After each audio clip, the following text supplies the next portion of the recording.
El PSC de les comarques gironines ha conclòs aquest dissabte el seu 10è Congrés de Federació de Roses, reafirmant la seva unitat per afrontar els reptes del nou cicle polític. En un acte celebrat a la Ciutadella de Roses, el ministre d'Indústria, Jordi Hereu, ha intervingut per donar suport als socialistes gironins.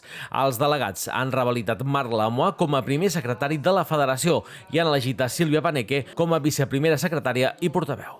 Aquest és el camí. És un camí que només es pot fer amb esforç i amb dedicació, perquè amb això és amb l'únic que els resultats que necessitem podran arribar. Els delegats han aprovat per unanimitat les propostes de resolució sobre habitatge, turisme i indústria. Si alguna cosa ha portat el PSC a Catalunya i a les institucions a les que tenim representació és precisament això, rigor i seriositat.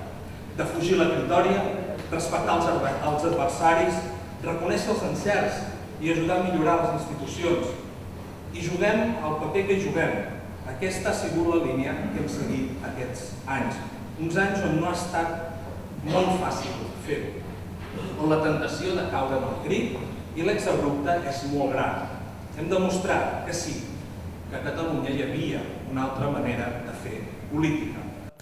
Els delegats han avalat l'informe de gestió de l'executiva sortint, a la qual li han valorat la tasca d'implantació i de consolidació del nou projecte socialista a les comarques gironines. El partit també assegura que han recuperat el vigor després d'anys de feina tenaç en defensa de la diversitat i de la igualtat a les comarques gironines.